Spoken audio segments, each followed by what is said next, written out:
I got this email, and I want to read it to you. It says, "Rip, good evening, !" My name is Joe Inga. I am a huge fan of yours and the documentary Forks Over Knives. I was having some major personal issues. I was battling addiction with alcoholism, and I kind of was in denial over the whole thing. I didn't realize that I had this issue. And I am an FDNY firefighter assigned to Engine 72 in the Bronx.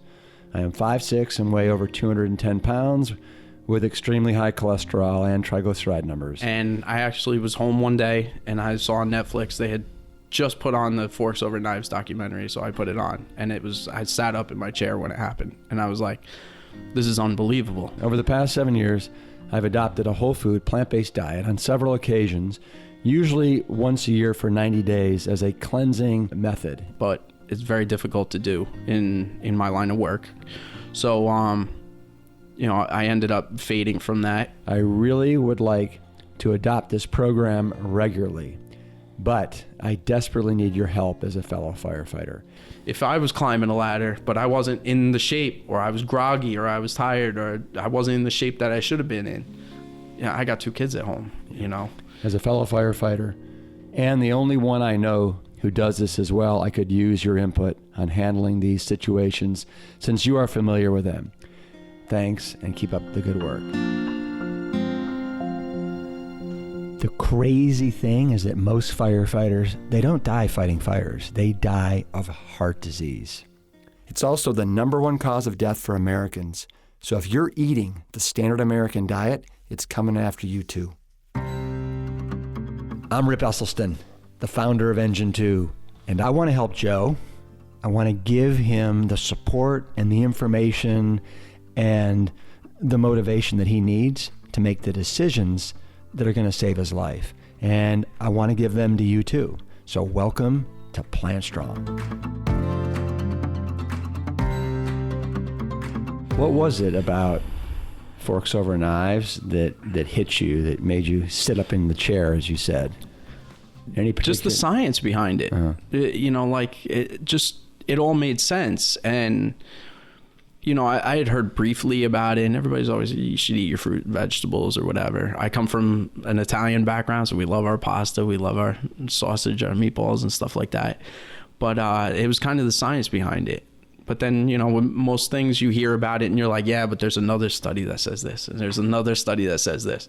Well, I started buying the China study book, and I started buying these other books and the Engine 2 book, and I started reading them, and it started cross-referencing online to see if it was legit. And I was like, you know what? It seems okay. Let me try it. And that first time I did it, the results I got were unbelievable. I couldn't, it blew my mind. Yeah. No doubt about it. There is something super special about the amount of research and data that unequivocally backs a plant-based diet. And when it comes to heart disease and the prevention and reversal of heart disease, the bulk of that was done by my father, Dr. Caldwell B. Esselstyn Jr.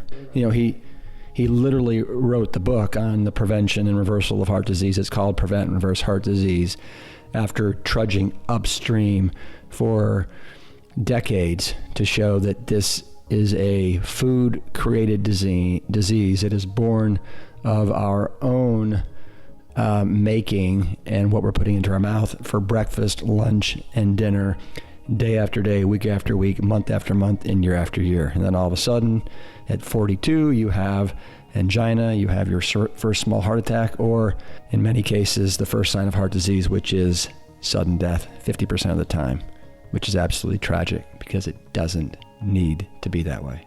So here's my dad.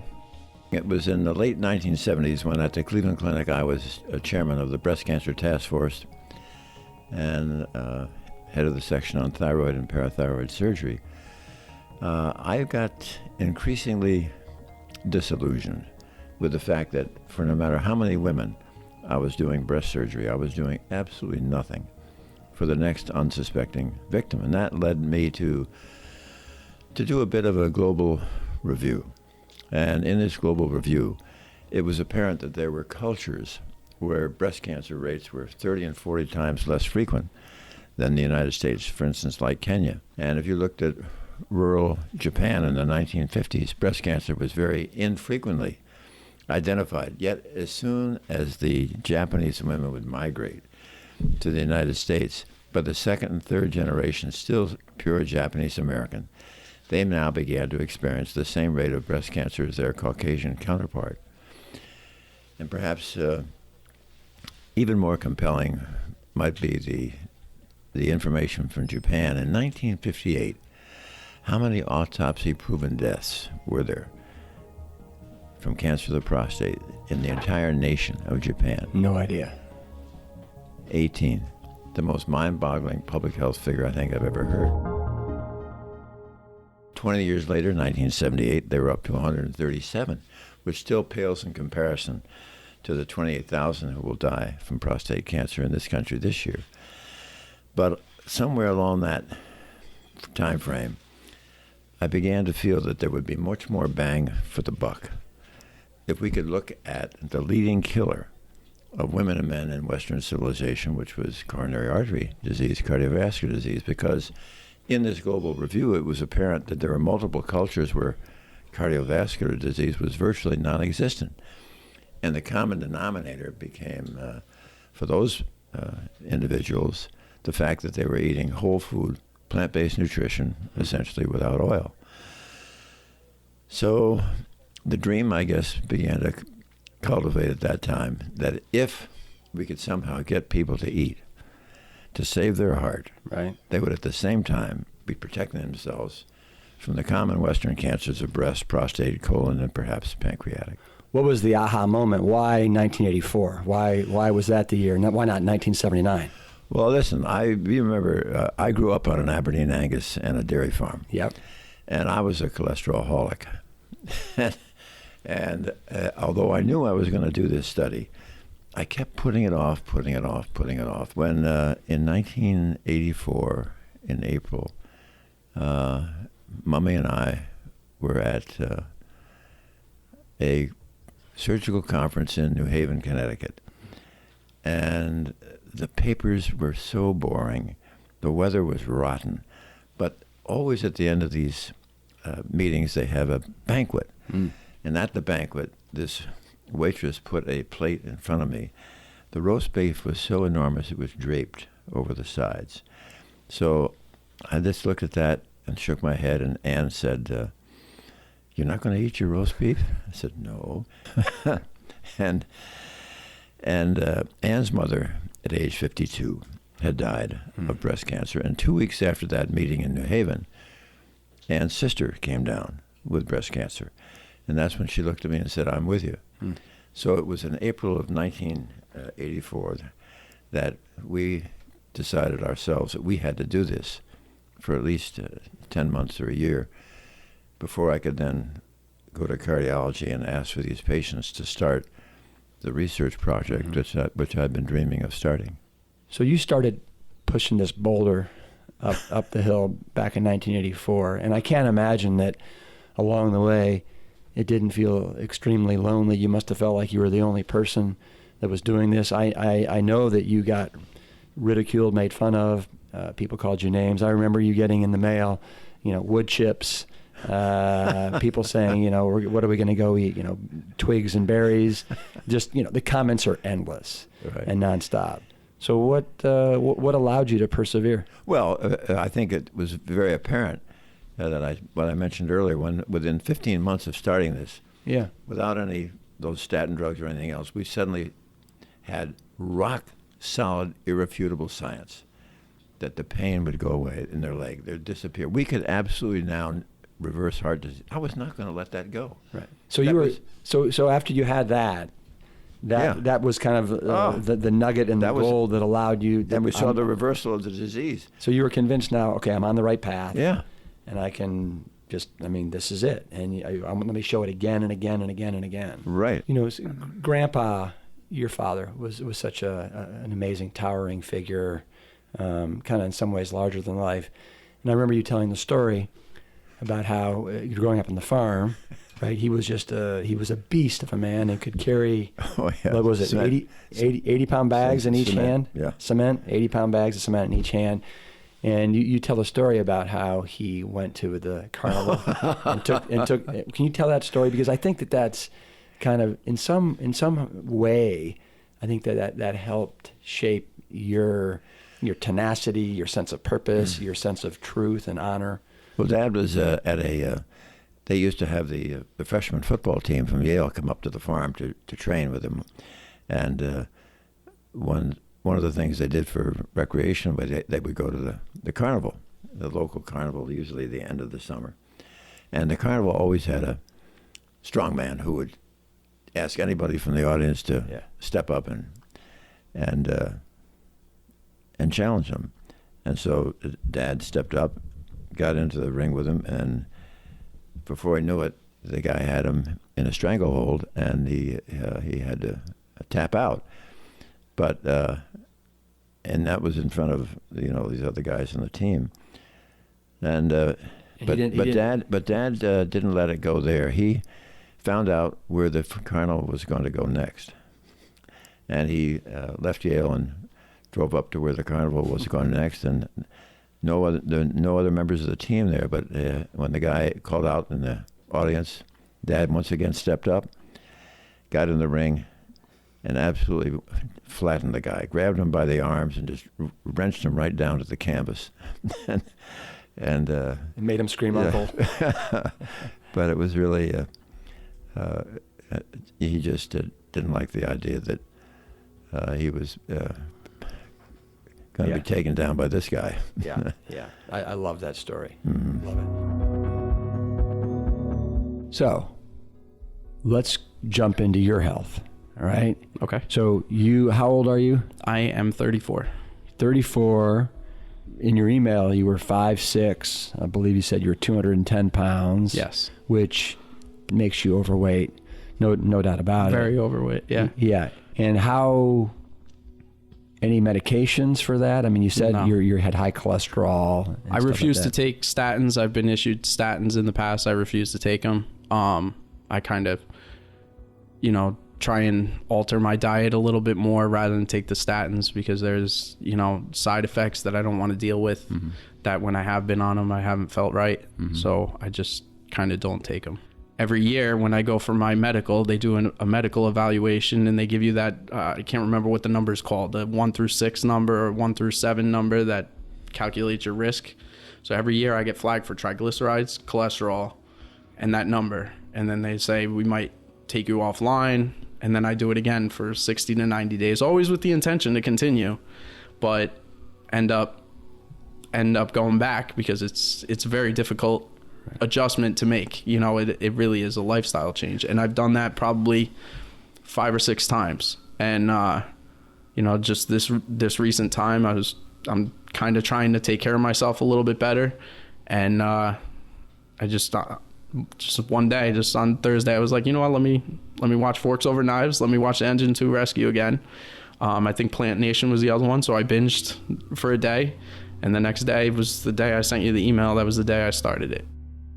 So I looked for 24 patients, but these were patients who were, as my late brother-in-law used to say, these are Essies walking dead. Yeah. They had failed their first or second bypass. They had failed their first or second angioplasty. They were too sick for these procedures, or they had refused. There were 5 who were told by their expert cardiologist they wouldn't live out the year. But I'm happy to say that those 5 made it beyond 20 years. I mean, half the planet Earth doesn't even have coronary artery disease, all right? And the idea was to try to mimic the type of nutrition that we were essentially seeing in these nations where disease was really virtually non-existent. Then we wrote them up and reported this at 12 years. And that really, that study made it about the longest that I know of its type. So it was very exciting to see the long-term effect and benefits that whole food plant-based nutrition could endow these patients who were so seriously ill with 12 years of follow-up. I don't see how you're ever going to make a lifestyle change in a 10 or 15-minute office visit.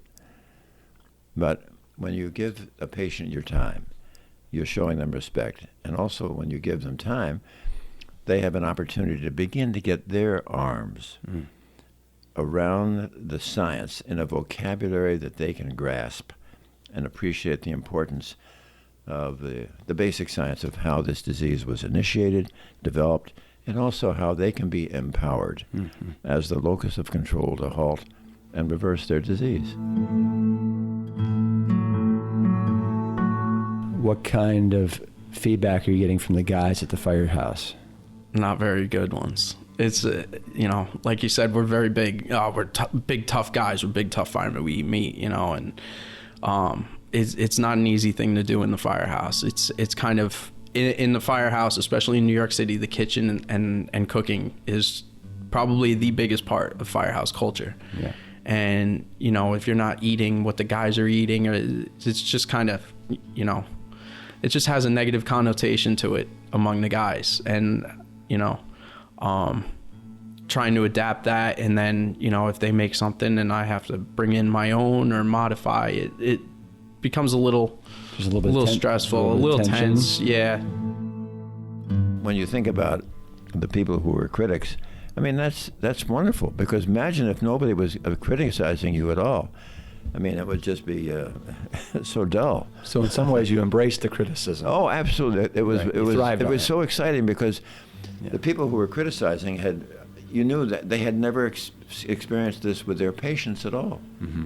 And how would anybody who was a physician who had to change their way a patient ate, have their disease go away, why would they be resistant to it? So you have a program when it comes to preventing and reversing heart disease. It's a low-fat, whole food, plant-based eating regime. What would you say to individuals that say this program it's too austere, it's too hard, it's impossible to do? What would you say to them? Oh, I love that question. Because when you think about the diet that is the most severe, strict, extreme, austere, draconian, is the one that 97% of Americans are eating every day, that guarantees that before they die they'll have some horrible chronic illness. But also, think about it this way. The diet that we're asking people to follow, which is all these marvelous whole grains for your cereal bread, pasta, rolls, and bagels, 101 different types of legumes and beans, lentils, all these marvelous red, yellow, and green leafy vegetables, some sweet potatoes, white potatoes, and also fruit. This is a kind of the type of food that is eaten by half the planet Earth that never has cardiovascular disease. For instance, if you were to hang out your shingle in Okinawa, rural China, Central Africa, the Tarahumara Indians in northern Mexico, or the Papua Highlanders, you're not going to do any cardiovascular surgery. Why? They don't have cardiovascular disease. Why? Because they're all thriving on whole food, plant-based nutrition essentially without oil. So when people say that it's austere, or some doctors say, I can't get my patients to do this, it's really this. It's not that the message is wrong. It's how the message is articulated. If you think you're going to have somebody listen in 10 or 15 minutes and make this kind of a significant lifestyle change, it's not going to happen.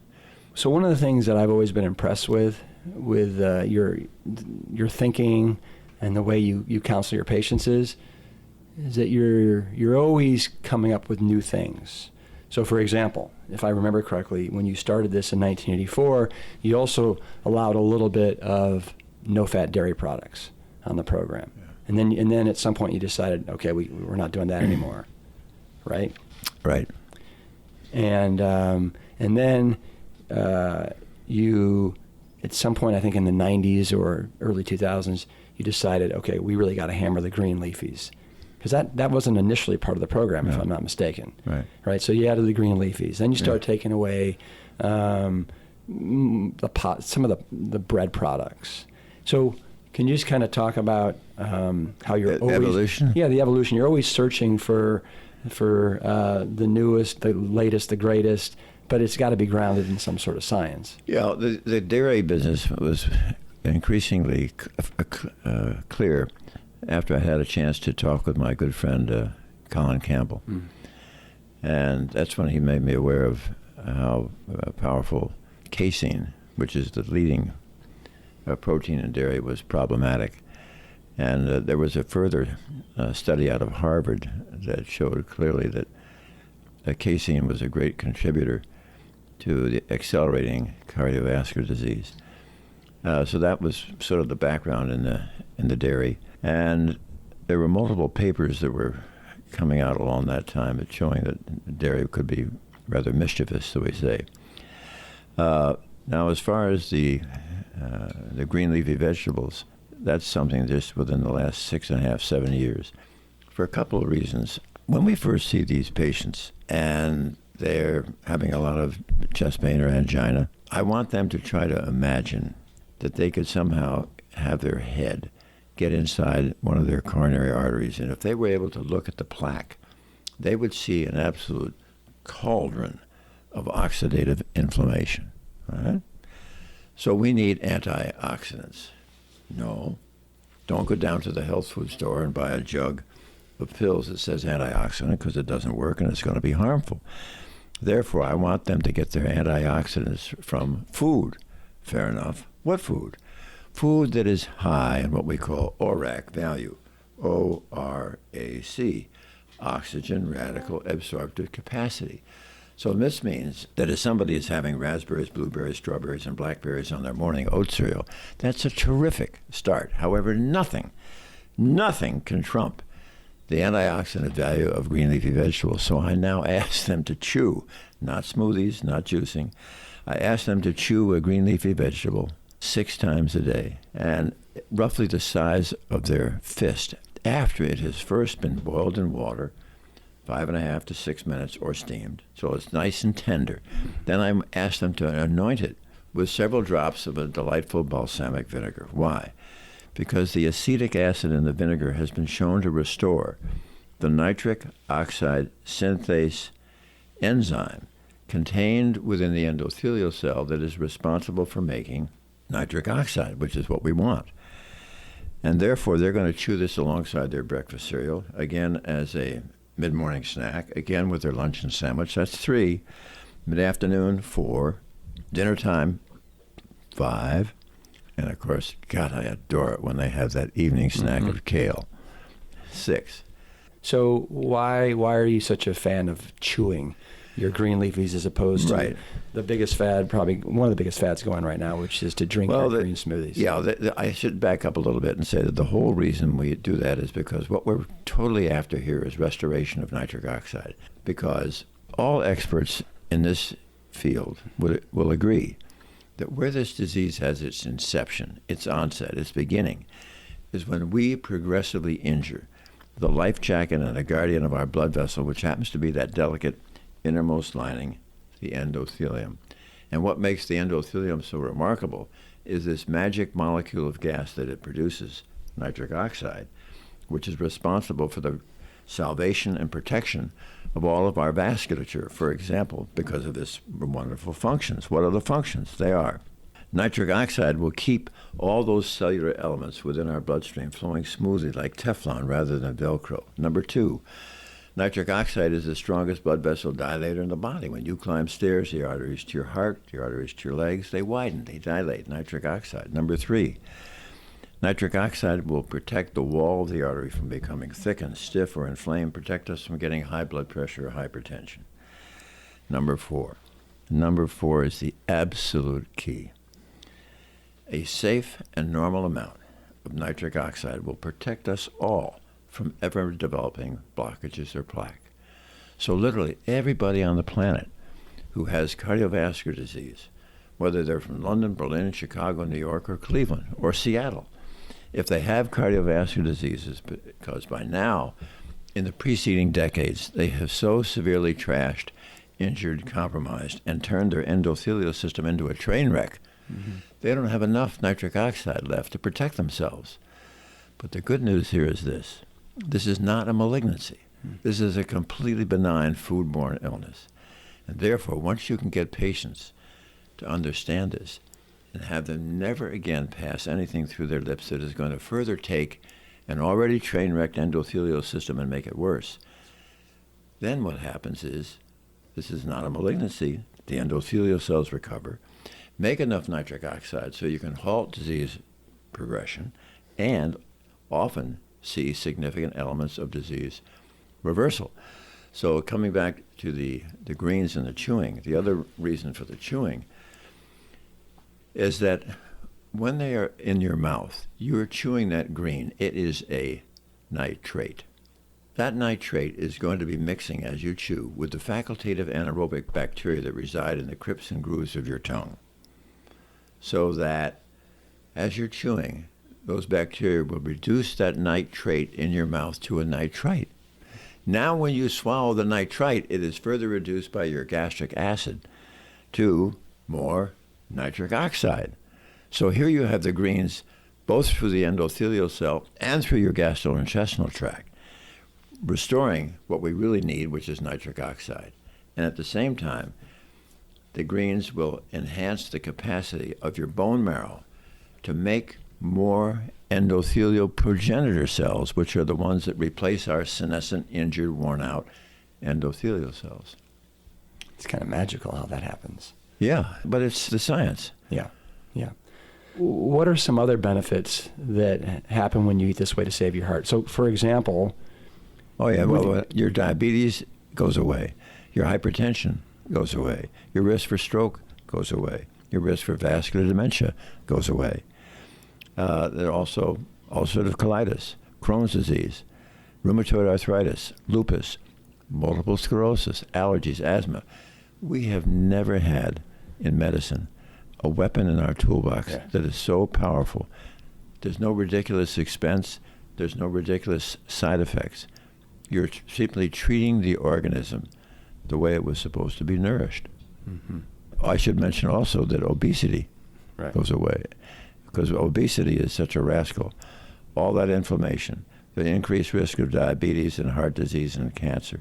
I want to ask you this, because it's the number one question that everybody in this, that when you're following a whole food plant-based diet gets asked, where in the world are you going to get your protein, right? Eating this way. And well, if you're eating whole food plant-based nutrition, it's impossible to really be protein deficient. There is protein in grain. There is protein in beans and legumes. There's protein in vegetables. There's protein in potatoes. And there are also now a number of professional athletes who increasingly recognize that when you're eating whole food plant-based nutrition, you have not only greater stamina, but your recovery time is reduced. You know, one of the reasons why I went on this was there was a recent incident in October that really kind of woke my eyes up to a lot of things. One of my best friends, Tom Corcoran, he's a firefighter in our firehouse. Him and I, we were working in a different firehouse together, and he had the roof position in the ladder truck, and we got called to a fire on the top floor of the building. And he went up the ladder and he fell off of the roof 35 feet and broke his back. And this happened while I was in the engine and kind of saw him. I didn't see him directly fall, but I heard it. I could still hear the ring of the cylinder, you know, in my head constantly. I look around the corner and there he is laying there. I dealt with a lot after that. I've been on the fire department around it a long time. You know, my whole life between my dad and on this fire department. You hear of line of duty funerals, you hear of these accidents, you hear of these injuries, but that's always going on someplace else. You're never directly affected by it. When this happened, I was so in shock. I was like, this has never happened before. Like, it just blew my mind that in a split second that something like this could happen. And it was a freak accident. It wasn't, you know, a heart attack or health related, but it was a quick realization of things can go south very quick, and I was a direct eyewitness to it. And, you know, from that point, after I was dealing with that and some other things, I kind of made it a point to I'm going to take better care of myself, because I've always kind of felt safe, and I've always kind of felt I'm okay. You know, maybe we're not the busiest company in the city, you know, so I may be big, I may have high cholesterol, but I'm not getting myself into these situations. Then I'm all of a sudden faced with the situation. I'm going, I'm not prepared for this. So I'm going to try and make my best effort to start trying to hit the gym or change my diet or try and be the best that I can be, because the thought runs through my head that, if something were to happen, if I was climbing a ladder, but I wasn't in the shape, or I was groggy, or I was tired, or I wasn't in the shape that I should have been in. I got 2 kids at home, and that kind of got the ball rolling on a lot of this. Yeah. Like my father said, people need focus. They need help to change their lifestyle. Joe needs that help. Join us every episode as we talk to members of the plant-based movement that can help Joe and you to stay the course, to maintain a lifestyle that will keep you plant strong. And what's happened to you in the 12 days you said? It's almost 3 weeks. Three weeks. What's happened to you in the 3 weeks? I've lost about 16 pounds. My energy levels have been way up. Usually I'm like always drained. I'm always groggy, and I've been working a lot the last couple of weeks. I've only had 1 day off in the last 2 weeks, so I've been working a lot, but I've been not needing naps, not feeling groggy, not needing the coffee. So my energy level is up. When I put on my equipment, everything feels lighter. I'm walking more upright. My back pain and my knee pain is starting to go away. It's like unbelievable. And I started seeing those results within the first week.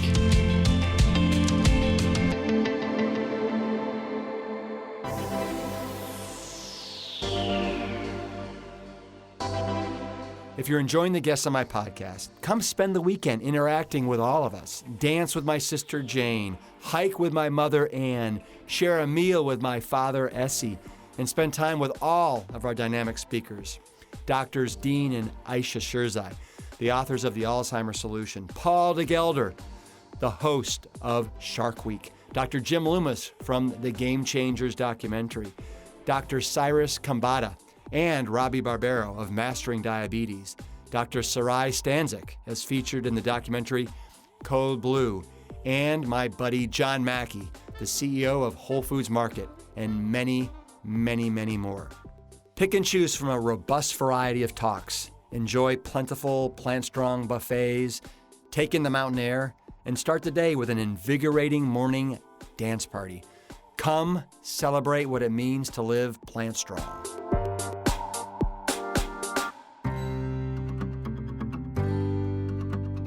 I'm Rip Esselstyn, and I want to thank you for listening. My hope is that this podcast has inspired you to take control of your health through a plant-strong lifestyle. I also want to thank my co-creator of the podcast, Scott Battishill, with 10% Media, Lori Kordowich, my producer extraordinaire and Engine 2 director of events, Tina Knoll and Large Media for podcast production and creative direction, and Brandon Curtis for never minding living in the barrel and everything in between. Thanks for Whole Foods Market for giving me a platform for the last decade. Special thanks to Joe Inga for your courage to take control and change your life, and for allowing us to share your story along the way. And lastly, I want to thank my father and mother, Dr. Caldwell B. Esselstyn Jr. and Ann Cryle Esselstyn, and all the Plant Strong pioneers who have been pushing this boulder uphill for more than 3 decades. As they say, we're standing on the shoulder of giants. If you're digging the podcast, I want you to rate us. I want you to review the show, and I want you to spread this message with friends and family. We want to get this message out to as many people as possible. Join us on all of our social channels, either on Engine 2 or Rip Esselstyn, whether it's Instagram, Facebook, or Twitter. Until next time, peace, Engine 2, and keep it plant strong.